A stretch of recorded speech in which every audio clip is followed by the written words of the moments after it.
Så er jeg ind på et værelse, faktisk et kælderværelse,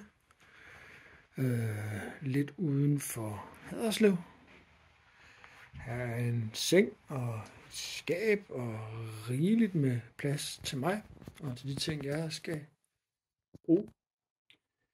De næste 3 dage står på maratonløb. Først i Aabenraa, så i Haderslev og til sidst i Christiansfeld i Kolding Kommune. Det bliver 3 dejlige dage sammen med en masse dejlige mennesker. Det glæder jeg mig til. Det bliver måske hårdt. Det må vi se.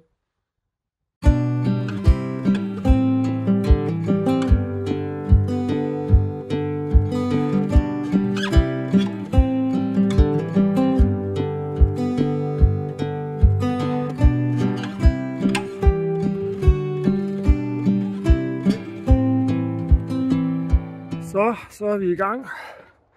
Jeg er ude på anden runde af 3 kvartmaratonrunder i Aabenraa. De hurtige drenge holdt tidspause. Ruten kan sådan groft deles op i 2. Der er noget by med byløb, tur langs fjorden. Så er der den anden halvdel, som er uden for byen. Det er en dejlig skov og lidt bakker. Det er med den sløjfe der. Jeg hører det ikke. Det er det anden gang på bakken, nej, 3. gang på bakken, så er jeg en gang mere.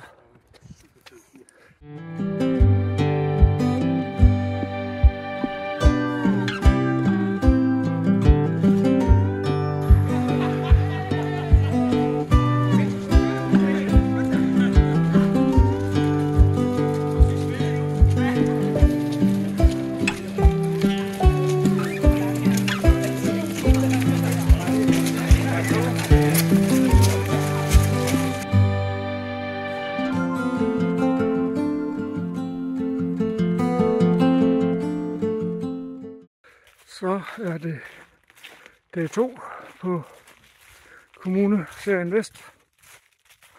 Vi er i Haderslev, eller det vil sige, vi startede inde i Haderslev. Vi løber en lille smule derind, men størstedelen af ruten er i skoven, med skovveje. Det er super lækkert. Der er også lidt asfalt på ruten, men ikke mere, end man kan leve med det. Vi er igen på en kvartmaraton strækning. Ikke så mange højdemeter, som det går. Så det er bare med at nyde det. Nyde skoven. Den er smuk, fugtig, efterårsagtig.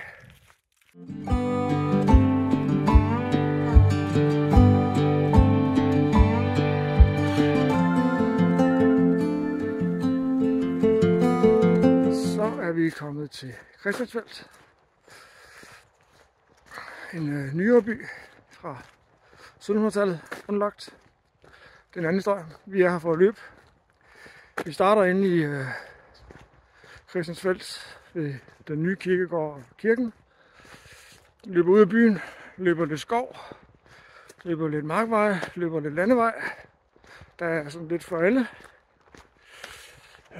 Stierne, de er sådan lidt, de har det der lille tynde fedtlag, der gør, at i en fugtig skov bliver det glat, men ellers så er det en rimelig ukompliceret rute. Benene er trætte i dag, så nu må vi se, hvordan det forløber på resten af turen, hvor lang tid det skal tage. Men altså, så længe man bevæger sig fremad, så kommer man jo i mål.